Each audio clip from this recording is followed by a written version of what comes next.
जय हिंद दोस्तों। अभी जो बात मैं आप लोगों से इस वीडियो में शेयर करने जा रहा हूँ वो कोई गर्व की बात नहीं है, लेकिन आपको याद होगा कि आज से कुछ साल पहले एक हमारे देश की शिक्षण संस्थान में नारे लगे थे। उस नारों में कहा गया था कि अफजल हम शर्मिंदा हैं, तेरे कातिल जिंदा हैं। अफजल गुरु कौन था? अगर आप नहीं जानते हो तो मैं बता दूं कि हमारे 2000 के अर्ली टाइम में जो पार्लियामेंट पे अटैक हुआ था, मुझे ईयर याद नहीं आ रहा है, पार्लियामेंट पे जो अटैक हुआ था उनमें अफजल गुरु भी एक बंदा शामिल था, जिसको बाद में भी फांसी दे दी गई कुछ साल पहले।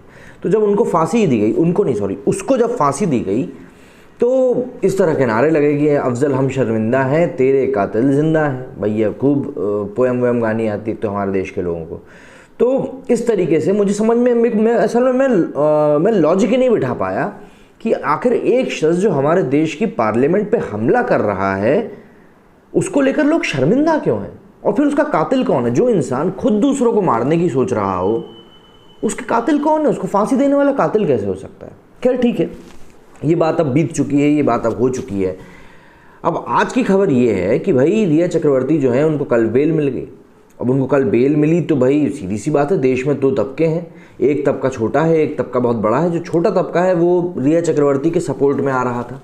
जैसे ही रिया चक्रवर्ती ने प्रोपेगेंडा वाला अपना आज तक को एक इंटरव्यू दिया, उसके बाद से लगातार उनके सपोर्ट में आवाज़ें आने लगी। सपोर्ट कोई गलत नहीं है, मैं बोल रहा हूँ भाई देखिए, सबका अपना अपना व्यक्तिगत मत होता है, किसी को भी सपोर्ट करने का, किसी को सपोर्ट ना करने का, लेकिन एक बात होती है जो या तो सही होती है या गलत होती है। मतलब अगर मैं आज किसी फलां व्यक्ति को जाके मार रहा हूँ या मैंने उसके साथ कुछ गलत किया तो या तो वो सही होगा या वो गलत होगा, बीच का रास्ता उसमें कुछ भी नहीं होता।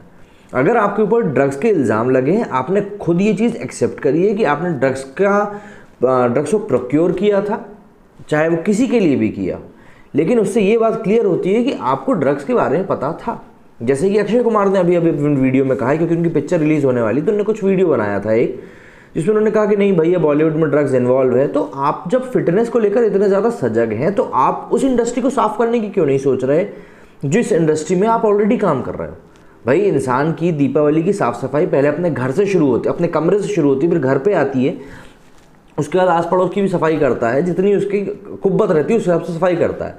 तो आपने पहले अपने घर की सफाई क्यों नहीं करी? खैर चलिए, अब तो आपकी मूवी आ रही है तो आप तो बोलेंगे इस बारे में, लेकिन जिस तरीके से रिया को कल बेल मिली उसके बाद जो बॉलीवुड से प्रतिक्रिया निकल के बाहर आई, वो प्रतिक्रियाएं देखना इसलिए ज़रूरी है क्योंकि वहाँ से आपको पता चलेगा कि जिस जनता के भरोसे इनकी पूरी इंडस्ट्री चल रही है, जो जनता इनकी जाके मूवीज़ थिएटर में देखती है, मोबाइलों में देखती है, OTT प्लेटफॉर्म पे देखती, कहीं भी देखती है, जिस जनता के भरोसे इन लोगों की दाल रोटी चल रही है, उस जनता ने अगर किसी व्यक्ति, किसी शख्स के लिए आवाज़ उठाई तो इन लोगों को कितनी परेशानी हुई वो आप ज़रा समझने की कोशिश कीजिए।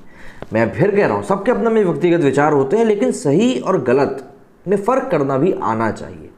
शुरुआत करता हूँ तापसी पन्नू के ट्वीट के साथ कि hope her time in jail has sufficed the egos of a lot people out there who in the name of justice for Sushant fulfilled their personal professional agendas, praying she doesn't become bitter towards the life she has ahead of her.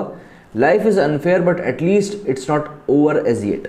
इसमें उन्होंने कहा कि जो लोग justice for Sushant के नाम पे रिया चक्रवर्ती के पीछे पड़े थे, कई सारे एक ट्वीट किए हैं तापसी ने। उन्होंने कहा कि वो लोग अपना खुद का प्रोपेगेंडा चला रहे थे। अगले ट्वीट में उन्होंने वॉरियर्स को भी कहा है कि भाई ऐसे वॉरियर्स के बारे में बात की जानी चाहिए जो लोग इस तरीके से फेक न्यूज़ फैला रहे थे। देखिए, जो एनसीबी ने जिस चीज़ के अंतर्गत रिया को गिरफ्तार किया था, जेल में डाला था, उसके लिए एनसीबी के पास पुख्ता सबूत थे, इसीलिए उनको जेल में डाला गया था।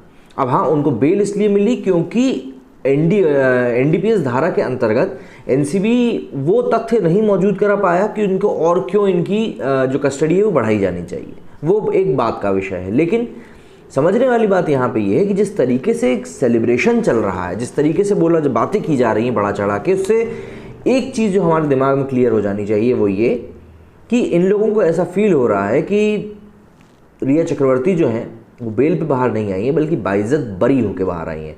और इनको मैं याद दिला दूं कि इन महातरमा का जो भाई है, जो इनके साथ ही काफ़ी कुछ घुल मिल के रहता था, वो ड्रग्स के मामले में अभी भी अंदर है।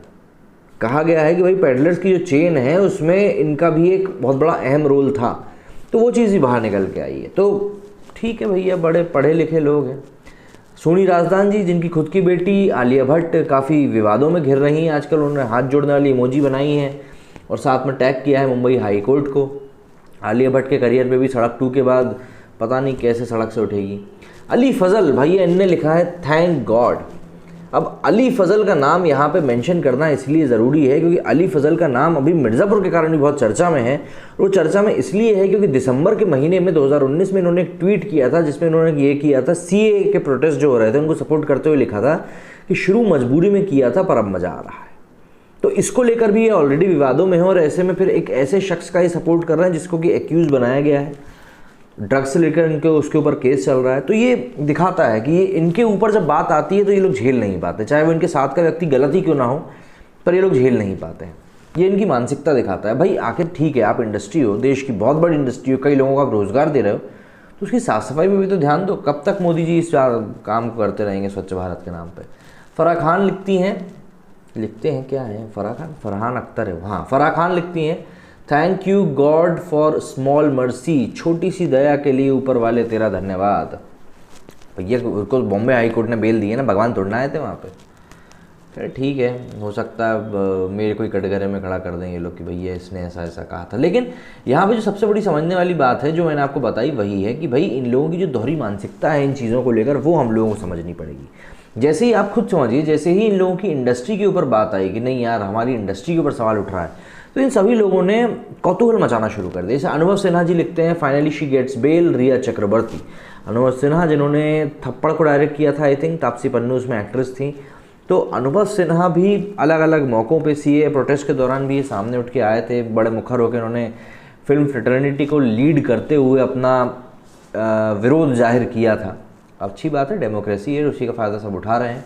हंसल मेहता लिखते हैं, go get some rest girl, जैसे ये बोलेंगे नहीं तो बेचारी रेस्ट ही नहीं कर पाएगी। खैर सबका अपना अपना तरीका होता है। तो इस वीडियो में मेरा आप लोगों को बताने का मोटिव बस यही था कि जो हम लोग अंधे होकर इन लोगों को सेलिब्रिटी बना के फॉलो करते हैं, अपना आइडल बनाते हैं, इंस्पिरेशन लेते हैं इन लोगों से, तो हमें अब ये चीज़ समझनी होगी कि जिस तरीके से इन लोगों की प्रतिक्रिया आ रही हैं देश से जुड़े हुए मुद्दों को लेकर, और देश में जिस बात को लेकर लोगों के अंदर आक्रोश है उसको लेकर जिस तरह से इन लोगों की प्रतिक्रियाएं आ रही हैं, उस चीज़ से अब हमको ये चीज़ समझनी होगी कि इन लोगों की आखिर मानसिकता क्या है, क्या इनकी सोच है और किस तरीके से ये हमारे देश को आगे ले जाना चाहते हैं।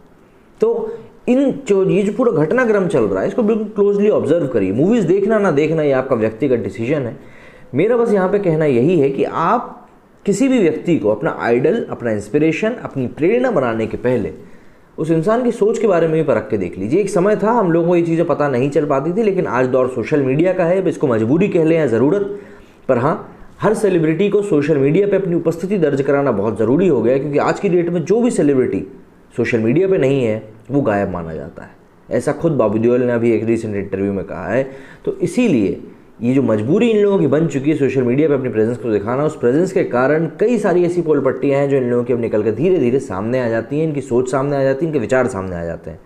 तो अपनी विचारधारा के व्यक्ति को ही अपना आइडल बनाए, अपनी इंस्पिरेशन बनाए, जिससे कि आगे जाके कहीं भी आपकी खुद की विचारधारा में अपने अंतर्मन से कॉन्फ्लिक्ट ना हो। मेरे इस वीडियो में फ़िलहाल इतना ही। जय हिंद, जय भारत।